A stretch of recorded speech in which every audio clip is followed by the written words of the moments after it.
여기는 온 세상과 만나는 곳, 그리고 결국 나 자신과 마주하는 곳. 미술관 속 미술관, 별별 미술관이 활짝 열렸습니다.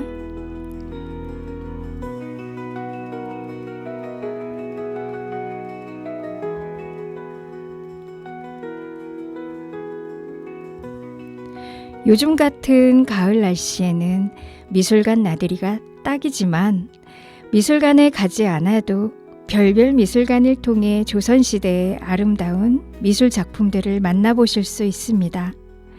600년의 조선 왕조, 그 긴 세월 동안 우리 조상들은 정말 아름다운 그림과 도자기를 만들어냈어요.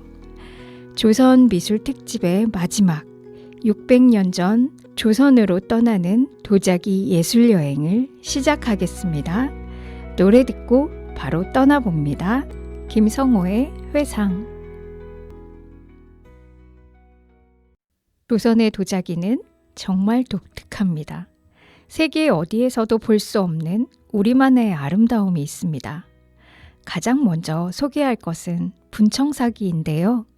분장 회청사기를 줄인 말인데 이름이 좀 어렵죠. 다시 말하면 흰색의 분장토를 입힌 회청색의 사기라는 뜻입니다. 분청사기는 조선 전기 15, 16세기에 주로 만들어졌습니다. 분청사기야말로 조선 사람들의 성격을 가장 잘 보여주는 그릇이라고 할 수 있습니다. 고려 말에 귀족들의 수탈과 왜구의 약탈로 백성들의 삶은 피폐해져 가고 있을 무렵에 개혁의 의지로 조선을 건국하면서 고려 청자와 같은 화려한 그릇보다는 일상생활에 손쉽게 쓰일 수 있는 검소하고 실용적인 그릇을 원했고 이때 많이 만들어진 것이 분청사기입니다. 분청사기를 어떻게 만드는지 상상으로 따라가 보겠습니다. 먼저 청자를 만들 때 쓰는 회색빛 또는 흙으로 모양을 내어 그릇을 빚습니다. 그 다음에 백자를 만들 때 사용하는 흰 흙을 물에 개서 화장토를 만들어요. 이 하얀 화장토를 회색 그릇에 발라서 우리가 화장하듯이 하얀 분을 칠하듯 더욱 하얗게 만듭니다. 그리고 그냥 하얗게 놔두는 게 아니라 그 위에 여러 가지 무늬로 장식을 합니다. 나뭇가지나 대나무로 문양을 그어서 하얀 화장토를 긁어내면 그 밑에 회색 흙이 보이게 됩니다.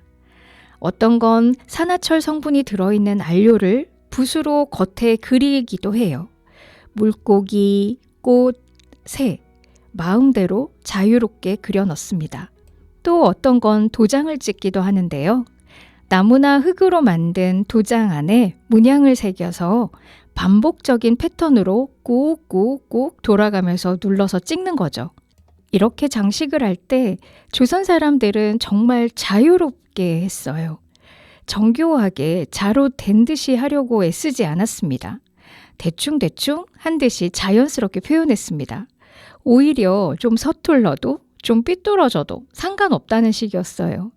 그래서 분청사기를 보면 만든 사람에 따라, 지역에 따라 개성이 넘치고 문양도 정말 다양해서 같은 기법으로 만들어도 하나하나가 모두 다 다릅니다. 마치 어린아이가 그린 그림처럼 순수하고 정말 자유로워 보입니다. 어떤 분청사기는 물고기 그림을 그렸는데 비늘이 삐뚤삐뚤하고 눈은 또 한쪽이 치우쳐져 있기도 합니다. 하지만 그게 오히려 매력적이게 느껴지고 완벽하지 않아서 더욱 정겹게 보입니다. 또 어떤 분청사기는 대담하게 거침없는 붓질로 큼지막한 꽃을 그려 넣었는데 마치 현대 추상화 같은 느낌이 들기도 합니다. 이렇게 자유롭고 담백한 아름다움이 바로 분청사기의 매력이라고 할 수 있습니다. 딱딱한 완벽함을 추구하지 않고 자연스러움을 중시한 조선 사람들의 미의식이 그대로 담겨 있습니다. 분청사기와 관련해서 재미있는 이야기 하나 들려드릴게요. 조선시대에 중국 사신을 맞이하게 되었는데 사신을 위한 연회를 준비하면서 신하들이 고민에 빠졌죠. 중국 사신에게 어떤 그릇을 써야 할까? 우리 분청사기는 중국의 화려한 그릇에 비해 너무 소박하지 않을까? 걱정을 했습니다. 왕은 자신 있게 분청사기를 내놓으라고 했어요. 그런데 놀라운 것은 중국 사신이 분청사기를 보고는 감탄을 금치 못했던 겁니다. 이렇게 자유롭고 자연스러운 그릇은 처음 봅니다. 우리 중국 도자기는 너무나 정교하고 정형화되어서 형식적인데 이 그릇에는 진짜 자연의 숨결이 느껴집니다. 그 후로 중국 사신들은 조선에 올 때마다 분청사기를 선물로 받아가기를 원했다고 합니다. 자연스러움이 더 아름다움을 발휘했다고 할까요? 화려하게 안 꾸몄지만 자연스럽고 멋스러워서 눈길이 계속 가는 요즘 말로 꾸안꾸 같은 매력이라고나 할까요? 특히 일본의 다도 문화에서 분청사기는 최고의 그릇으로 여겨졌어요. 일본에서는 이런 미학을 와비사비라고 부르는데 생명의 본질을 담은 아름다움, 덧없고 불완전한 모든 것을 있는 그대로 받아들이고 단순하고 느리고 자연스러운 삶을 추구하는 진짜 아름다움을 찾는다는 의미가 있습니다. 조선에서는 그냥 일상용 그릇이었던 분청사기가 일본에서는 귀한 예술품 취급을 받았다는 것이 흥미롭습니다. 일본의 영주들이 조선의 분청사기 하나를 얻으려고 엄청난 돈을 주고 사가기도 했다고 해요. 심지어 일본에서는 좋은 분청사기의 이름까지 지어줬다고 합니다.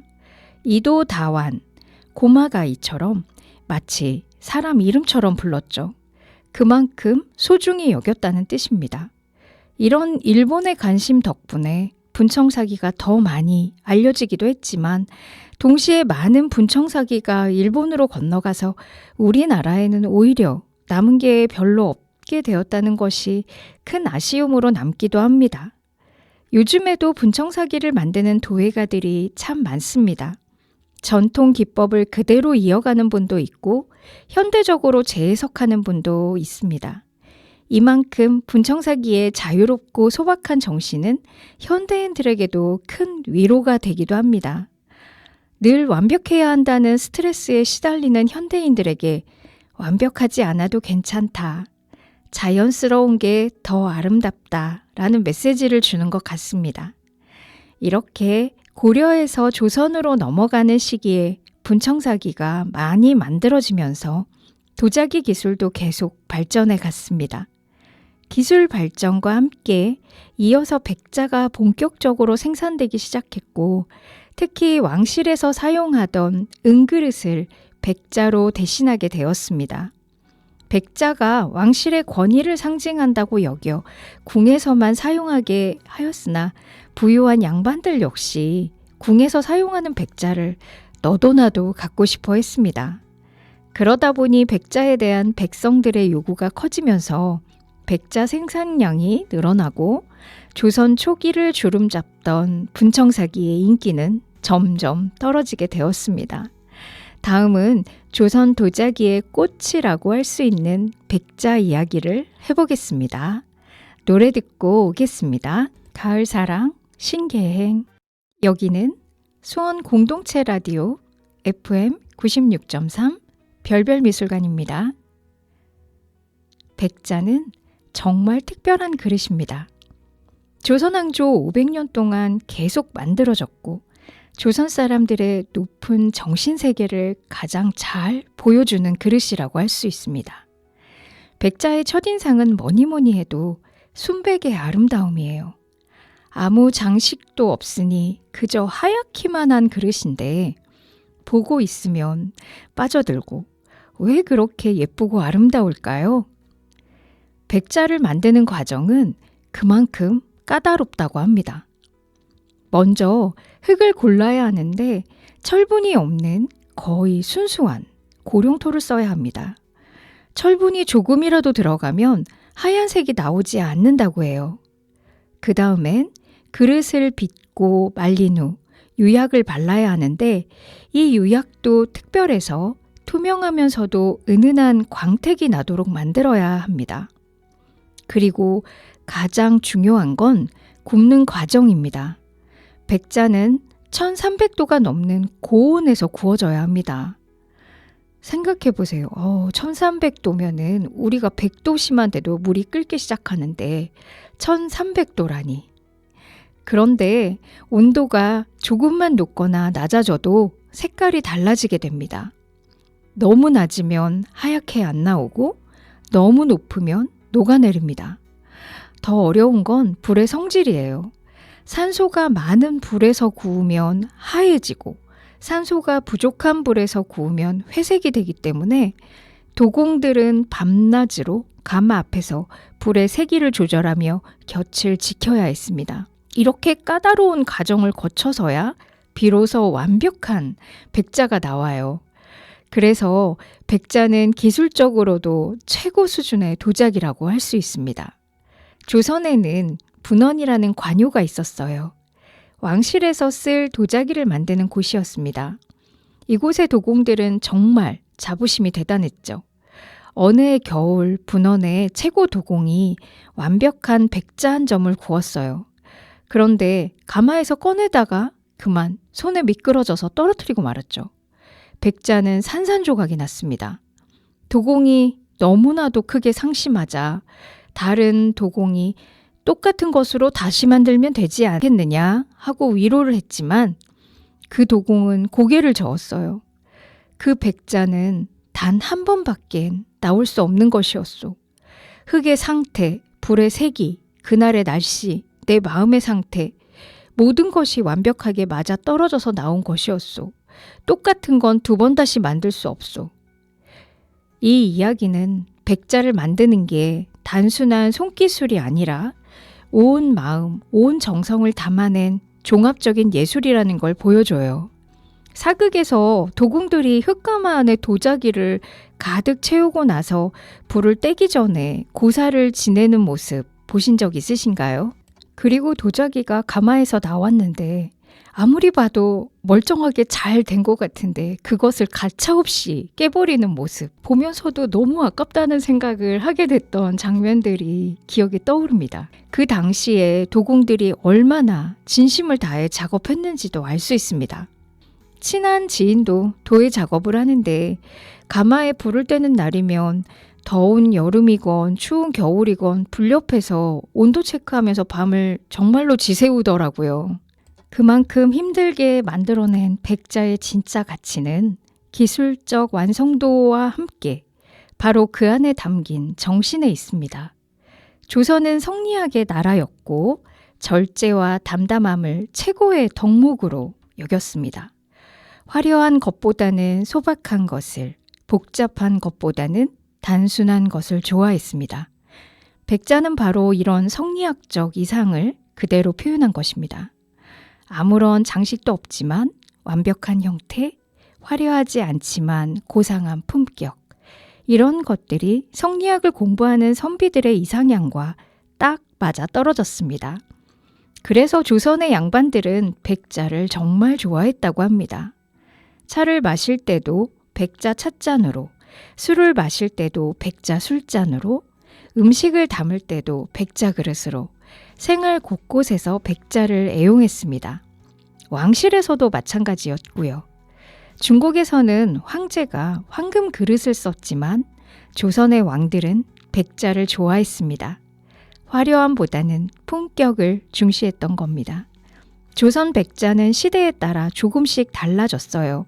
조선 전기의 백자는 좀 더 투박했고 그런 이유는 아직 기술이 완전히 정착되지 않아서 색깔이 완전히 하얗지 않고 약간 회색빛이 돌기도 했습니다. 그 소박함이 또 매력적이지만요. 조선 중기로 가면서 하나둘 기술이 완성되고 정말 순백의 아름다운 백자들이 나옵니다. 이때 백자가 가장 이상적인 형태에 도달했다고 할 수 있습니다. 조선 후기에는 좀 더 다양해지면서 크기도 커지고 형태도 여러 가지가 나옵니다. 실용성도 더 고려하게 되면서 항아리, 병, 접시, 잔 이렇게 형태도 다양해지고 모든 생활용품을 백자로 만들게 됩니다. 그런데 어떤 형태든 공통점이 있습니다. 바로 균형미예요. 조선 백자를 보면 절대 과하지 않습니다. 크지도 작지도 않고 두껍지도 얇지도 않고 딱 적당해요. 이렇게 절제된 아름다움이 백자의 매력입니다. 백자에 대한 안타까운 이야기도 우리는 알고 있습니다. 임진왜란과 병자호란으로 전국의 많은 가마들이 파괴되어 도자기 생산도 큰 피해를 입게 되었고 많은 조선의 도공들이 일본으로 끌려갔습니다. 당시 일본은 도자기를 만들 수 있는 기술이 부족했고 일본의 상류층은 질 좋은 도자기를 중국이나 조선에서 비싼 값에 수입해 사용했었고 대부분 사람들은 나무로 만든 그릇을 사용하고 있었습니다. 그래서 전쟁을 일으킨 일본은 조선의 도자기와 함께 수준 높은 도자기 제작 기술을 그들의 것으로 만들고자 했습니다. 조선의 도공 이삼평도 전쟁 중에 가족들과 함께 일본 아리타 지방으로 끌려가게 됩니다. 그곳에서 좋은 백토를 찾아내고 가마를 새로 지어 도자기를 만들었습니다. 그가 만든 백자는 질이 좋고 화려한 색채를 입힌 문양도 아름다워서 일본 사람들에게 인기를 끌었습니다. 이삼평이 죽자 일본 사람들은 신사를 짓고 그의 위패를 모셔 일본 도자기에 시조로 받들어 모신다고 합니다.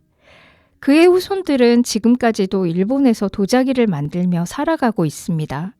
이렇게 만들어진 아리타 자기는 조선의 백자의 깨끗한 바탕 위에 일본 특유의 화려한 양식이 더해서 탄생되었고 유럽이나 외국의 여러 나라의 인기를 끌게 되면서 수출품이 되었고 일본은 세계적인 자기 생산국으로 발돋움하는 계기가 되었습니다.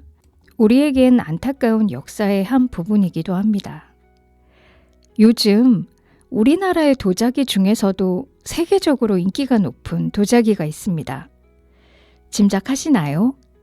정식 이름은 백자대오인데 그 모양이 보름달 같다고 해서 달항아리라고 부릅니다. 달항아리는 아무 장식도 없는 그냥 하얗고 둥근 항아리입니다. 그런데 왜 바라보면 바라볼수록 아름다울까요? 사실 자세히 보면 동그랗지만 완전히 기계에서 찍어낸 듯한 동그라미는 아닙니다. 위아래를 따로 만들어서 붙였기 때문에 미묘하게 비대칭인데 그것이 오히려 자연스럽고 매력적으로 보입니다. 그리고 색감이 독특합니다. 그냥 하얀색이 아니라 미묘한 변화가 있어요. 어떤 부분은 약간 푸르스름하고 어떤 부분은 약간 노르스름합니다. 이런 색의 변화가 달항아리를 살아있는 것처럼 만들어주기도 합니다. 달항아리의 가장 큰 매력은 그 존재감입니다. 그냥 거기에 있는 것만으로도 공간 전체가 차분해지는 그러한 느낌이 듭니다. 마치 달이 밤하늘에 떠 있는 것처럼 조용하지만 강한 존재감을 뿜어냅니다. 현재 남아있는 조선시대 달항아리는 전 세계에 100개 정도밖에 없다고 합니다. 그래서 하나하나가 모두 국보급 문화재이고 상태가 좋은 달항아리는 경매에서 수십억 원에 거래되기도 합니다. 재밌는 것은 세계적인 예술가들도 이 달항아리에 완전히 반했다는 사실 알고 계신가요? 세계적인 건축가 안도다다오는 한국에 올 때마다 꼭 달항아리를 보러 간다고 해요. 달항아리를 보면 완벽함이 무엇인지 알게 된다 라고 말했죠. 또 프랑스의 유명한 디자이너 필립 스탁도 달항아리의 팬이라고 하는데 그는 달항아리는 최소한으로 최대한을 표현한 완벽한 디자인이다 라고 극찬했습니다. 뿐만 아니라 스티브 잡스도 달항아리에 관심이 많았었다고 하죠. 그가 추구한 심플함의 미학이 바로 달항아리와 일맥상통하는 부분이기도 합니다. 화가 김환기에게 달항아리는 단순한 정물이 아니라 한국적인 미의 정수이자 그의 예술 세계를 관통하는 정신적 원형이기도 했습니다. 평생 다랑아리를 수집하고 아끼며 다랑아리와 매화를 소재로 수많은 작품을 남기기도 했습니다. 김한기 화백은 아이디어가 막히거나 고민거리가 생기면 다랑아리를 어루만지면서 생각을 정리했다고 합니다.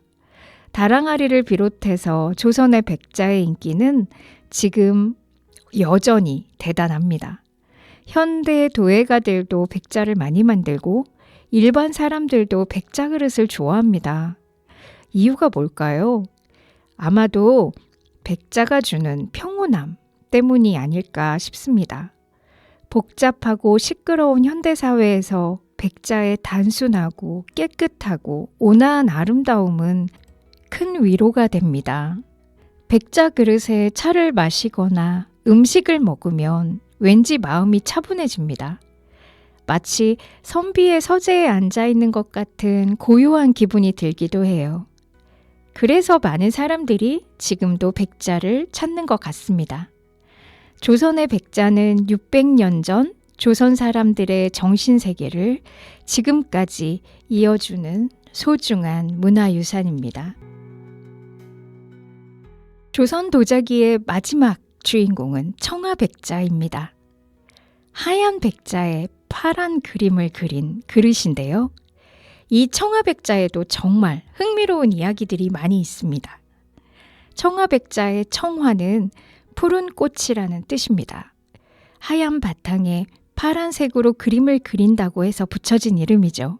조선 전기에는 아무런 문양이 없는 순백자가 많이 제작되다가 청아 안료를 이용해 문양을 그린 귀한 청아백자가 제작되기 시작했습니다. 청아백자를 만들려면 특별한 재료가 필요한데 바로 코발트라는 광물로 이것을 갈아서 물감을 만들면 아름다운 파란색이 나옵니다. 그런데 문제가 있었어요. 조선에서는 코발트가 나지 않았거든요. 그래서 중국에서 수입해야 했는데 이것이 정말 비쌌다고 합니다. 무게로 치면 금보다도 비쌌다고 해요. 그래서 코발트를 푸른 금이라고 부르기도 했습니다. 이렇게 귀한 재료다 보니 청아백자는 아무나 쓸 수 있는 그릇이 아니었습니다. 주로 왕실이나 최고 권력자들만이 쓸 수 있었겠죠.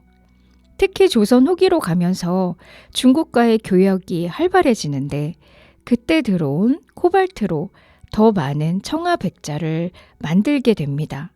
하지만 여전히 비싼 건 마찬가지였어요. 재미있는 이야기가 있는데요. 조선 후기 어느 부유한 양반이 있었는데 그가 딸의 혼례를 준비하면서 청아백자 한 벌을 주문했어요. 그런데 도공이 와서 말하기를 청아백자를 만들려면 코발트가 필요한데 그 값이 금보다 비쌉니다. 라고 했죠. 양반은 깜짝 놀랐어요. 그럼 차라리 금으로 만드는 게 낫지 않겠소? 하지만 도공은 고개를 저었어요. 금그릇은 화려하지만 너무 속된 느낌이 있습니다. 하지만 청아백자는 고상하고 품격이 있지요. 따님의 혼례에는 청아백자가 더 어울릴 것입니다. 결국 그 양반은 거금을 들여 청아백자를 주문했고 혼례날 청아백자를 본 하객들은 모두 감탄했다고 합니다. 아, 이 집은 정말 품격을 아는구나 하고 말이죠. 이 이야기는 조선 시대의 사람들이 예술을 대할 때도 물질적인 가치보단 정신적인 가치를 더 중시했다는 것을 잘 보여주고 있습니다. 금값이 하늘 높이 치솟고 있는 지금은 당연히 모두 금으로 만들어주세요 했을 것 같은데 어떤가요? 청아백자의 진짜 매력은 그 파란색 코발트 물감으로 그려진 그림에 있습니다. 귀하고 비싼 안료라 궁에서는 도와서 화원을 가마에 보내 직접 그리게 하였다고 합니다. 청아백자를 만드는 과정 또한 결코 쉽지 않았다고 합니다. 백자를 만드는 기술에 그림까지 그려야 하니까 2배로 힘들었겠죠. 먼저 흰 그릇을 만들고 건조시킵니다. 그 다음엔 코발트 물감으로 그림을 그리는데 이때가 가장 중요합니다. 한 번 그리면 수정을 할 수가 없었다고 해요. 그래서 붓을 들기 전에 마음속으로 수십 번 연습을 해야 했습니다. 그림을 다 완성하고 난 후에는 투명한 유약을 바르게 되고 1300도가 넘는 고온에서 구워냅니다. 이때 불의 온도 조절이 잘못되면 그 파란색이 변색되거나 번져버린다고 합니다. 특히 이 파란색 광물 코발트는 온도에 매우 민감해서 온도가 높으면 색깔이 너무 진하게 나오고 낮으면 퍼져서 연해진다고 합니다. 그래서 도공들은 불의 온도를 정확히 조절할 수 있는 고도의 기술이 필요했다고 해요. 이런 어려움 때문에 청아백자는 최고 수준의 도공들만 만들 수 있었습니다. 그래서 조선시대에도 청아백자 도공들은 특별한 대우를 받았다고 합니다. 청아백자에는 어떤 그림들이 그려졌을까요? 보신 적 있으실 겁니다. 하얀 백자 주위를 용과 봉황이 날아다니는 그림. 가장 격조 높은 그림의 소재였고요. 주로 왕실에서 쓰는 그릇에 그려졌습니다. 또 매화와 대나무는 선비들이 좋아하는 소재였고 매화의 고결함과 대나무의 절개를 표현한 것으로 그려졌습니다. 포도와 다람쥐는 다산과 풍요를 상징했습니다. 포도 송이가 많이 달린 것처럼 자손이 번창하기를 바라는 마음에서 그린 거예요. 또한 산수화도 많이 그려졌는데 중국의 명승지나 조선의 아름다운 경치를 항아리 위에 둥글게 펼쳐놓은 산수화는 더 깊은 매력이 있습니다. 특히 흥미로운 건 글씨를 쓴 청아백자입니다. 한시나 사자성어를 파란색으로 써서 장식했는데요. 문기가 높은 선비님들이 쓰셨을 것 같습니다. 그래서 청아백자는 조선의 외교 선물로도 많이 활용되었습니다. 중국 사신이 오면 최고급 청아백자를 선물로 주고 일본과의 교류에서도 청아백자는 최고의 선물이었습니다. 중국의 사신들이 조선의 청아백자를 보고 우아하고 세련됐다고 감탄했다고 전해집니다. 비록 재료는 중국에서 가져왔지만 조선만의 독특한 미감으로 재탄생된 예술 작품이 되었습니다. 이런 국제적 인정 때문에 청아백자는 조선의 문화적 자부심을 보여주는 상징이 되었습니다. 조선의 청아백자를 보면 중국의 것과는 분명히 달라요. 중국 청아백자는 좀 더 화려하고 복잡합니다. 온 표면에 빽빽하게 그림이 그려 넣어졌습니다. 하지만 조선 청아백자는 여백의 미를 중시합니다. 그립의 일부분에만 그림을 그려놓고 나머지는 여백으로 깨끗하게 비워둡니다. 이런 간결함이 오히려 더 세련되게 보이는 거죠. 또한 조선의 청아백자의 그림은 감정이 풍부하게 담겨 있습니다. 똑같은 매화를 그려도 더 서정적이고 운치가 있습니다. 이것은 당시 화가들의 세밀한 감수성이 반영된 것이기도 하지만 아마도 당시 유행하던 문인화적인 특성이 강하게 발현되면서 그런 작품들이 나왔을 것으로 보여집니다. 그림 옆에 시를 함께 넣기도 하고 서예적 요소를 가미하기도 한 이런 종합 예술적인 성격이 조선 청아백자만의 독특한 매력입니다. 청아백자는 참 다양한 용도로 쓰였어요. 주로 제사용 그릇으로 많이 쓰였는데 조상님께 올리는 음식을 담는 그릇이니까 가장 좋은 걸 써야 한다고 생각했습니다. 차 문화가 발달하면서 찻잔과 찻주전자도 많이 만들어졌고 또 선비들이 차를 마시면서 시를 짓고 그림을 감상하는 풍류 문화에서 청아백자는 필수품이 되었다고 합니다. 또 문방구로도 활용되었어요.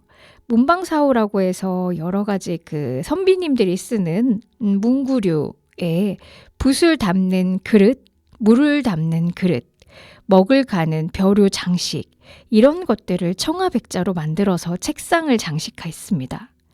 또한 혼례용품으로도 인기가 많았습니다. 결혼할 때 청아백자 한 벌을 장만해 가는 것이 부유층의 로망이었습니다. 특히 용과 봉황의 무늬가 그려진 청아백자는 최고의 혼례품의 선물이었다고 합니다. 임진왜란은 조선 도자기 역사에 큰 전환점이 되었잖아요. 일본군이 조선을 침입하면서 많은 도공들이 일본으로 끌려갔었을 때 특히 일본은 이 청아백자 기술을 간절히 원했기 때문에 이 청아백자 기술을 가진 도공들은 일본에서도 특별한 대우를 받았다고 합니다. 그 결과 일본에서도 청아백자가 만들어지기 시작했죠. 한편으로는 안타까운 일이지만 다른 한편으로는 조선의 도자기 기술이 세계로 퍼져나가는 계기가 되기도 했습니다. 지금 일본의 유명한 도자기 산지들은 대부분 그때 조선에 간 도공들이 만든 곳이라고 합니다. 오늘날에도 청아백자는 많은 사람들의 사랑을 받고 있습니다. 전통 기법을 그대로 이어가는 도예가들도 있고 현대적으로 재해석하는 작가들도 있습니다. 현대 청아백자의 특징은 다양성입니다. 전통 문양뿐만 아니라 현대적인 그림을 그려 넣습니다. 어떤 작가는 청아백자의 추상화를 그리기도 하고 어떤 작가는 현대 도시인의 모습을 그려 넣기도 합니다. 또한 실용성도 많이 고려해서 전통 청아백자는 주로 제사나 의식용이지만 현대 청아백자는 일상생활에서 쓸 수 있도록 만들어지고 있습니다. 변하지 않는 건 그 우아한 아름다움인 것 같습니다. 하얀 바탕 위에 파란 그림이 주는 청아한 느낌. 시대가 지나도 여전히 매력적인 것 같습니다. 청아백자 한 점을 집에 두면 공간 전체가 품격이 있어진다고 인테리어로도 인기가 많은데요. 마치 조선시대 선비들의 서재에 들어온 것 같은 기분이 들기도 할 것 같습니다. 조선 도자기의 세계를 함께 여행해 봤는데요. 이렇게 라디오로 듣다 보면 실제로 보고 싶다라는 생각이 드실 거예요. 지금 국립중앙박물관 3층 상설 전시실에는 정말 흥미로운 전시가 열리고 있습니다. 바로 각진 백자 전시입니다. 각진이라는 말이 좀 생소하시죠? 쉽게 말하면 모서리와 각이 있는 백자라는 뜻입니다. 우리가 보통 생각하는 백자는 동글동글한 항아리나 둥근 접시를 떠올리잖아요. 그런데 조선시대 17세기 겉면을 팔각 내지는 육각이나 십각으로 목각기를 한 각진 모양의 백자도 많이 만들어졌다고 합니다. 왜 굳이 만들기 어려운 각진 백자를 만들었을까요? 거기엔 깊은 뜻이 있다고 합니다. 동그란 형태는 부드럽고 자연스러운 느낌을 주지만 또한 각진 형태의 도자기는 절제되고 단정한 느낌을 주어서 조선의 선비들은 이런 각진 형태에서 올곧은 선비의 정신을 발견했다고 해요. 무엇보다 각진 백자는 기술적으로도 만들기가 훨씬 어려워서 수집품으로서의 수준을 높여주었다고 합니다. 각진 백자는 최고 기술을 가진 도공들만 만들 수 있었다고 해요. 이번 전시에서는 조선시대 각진 백자의 정수를 볼 수 있습니다. 3층 상설 전시관에는 정말 좋은 조선 백자들이 많이 있습니다. 특히 달항아리를 비롯한 분청사기, 백자, 청아백자, 많은 명품 백자들을 실제로 다 볼 수 있습니다. 이렇게 전시를 보고 나면 백자를 보는 눈이 달라지게 됩니다. 백자는 다 똑같이 하얀 그릇 아니야? 라고 생각했던 분들도 백자에도 이렇게 다양한 형태가 있구나 하고 알게 되시겠죠. 가족과 함께 가도 좋고 친구와 가도 좋고 혼자 가도 좋습니다. 각자의 방식으로 조선 도자기의 아름다움을 느껴보시면 좋을 것 같습니다. 그리고 보고 난 뒤에 서로 이런 이야기 해보면 좋을 것 같아요. 나는 어떤 그릇을 닮았을까? 나는 어떤 모양의 사람일까?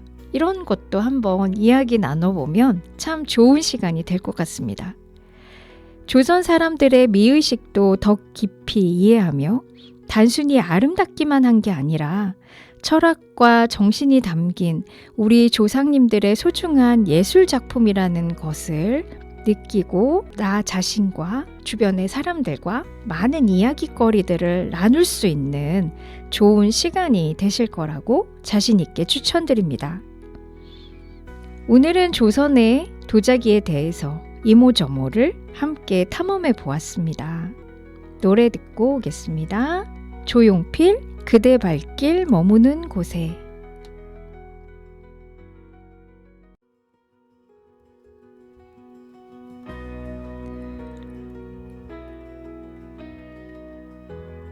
꿈속 같은 안견의 목류도원도에서 시작해서 김홍도와 신윤복의 생생한 풍속화, 정선의 우리 산천에 대한 사랑, 추사의 깊은 우정이 담긴 세안도, 심사임당의 섬세한 초충도, 그리고 문인들의 고결한 사군자에서부터 서민들의 소박한 꿈이 담긴 민화까지, 또한 자유롭고 익살스러운 분청사기, 고요하고 품격 있는 백자, 우아하고 세련된 청아백자까지 3부에 걸쳐 조선의 미술에 대한 이야기를 나누어 보았습니다.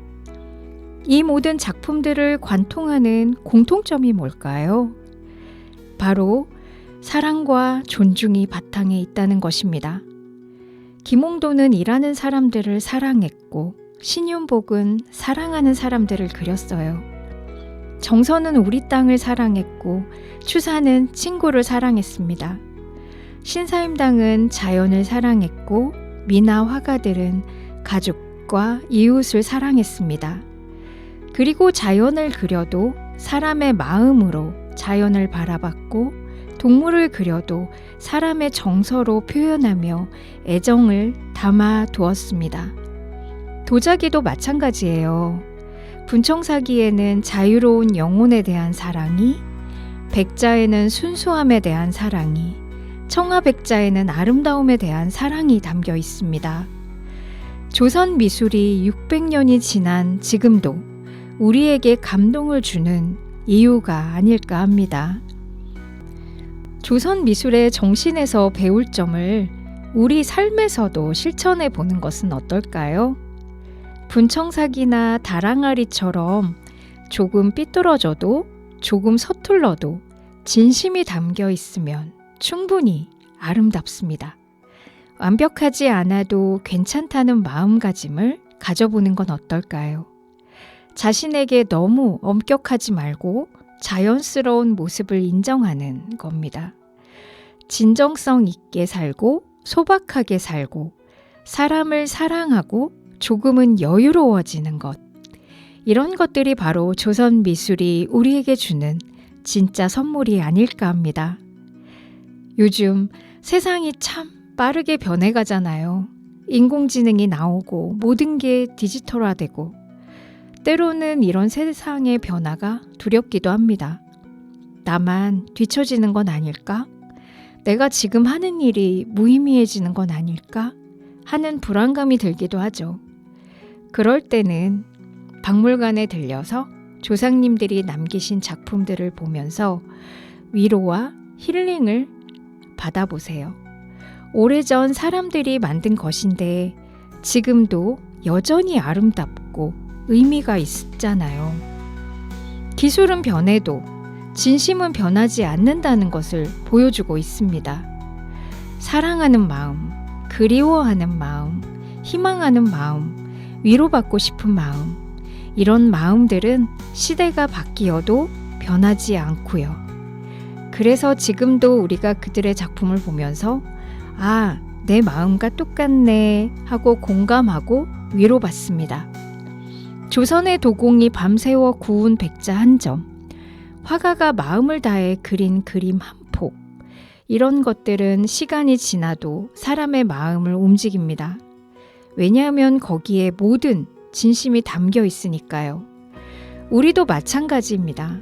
세상이 아무리 빠르게 변해도 우리가 진심으로 하는 일, 마음을 다해 하는 일, 정성을 다해 만드는 것들은 이런 것들은 가치가 변하지 않을 겁니다. 그러니 너무 조급해하지 마세요.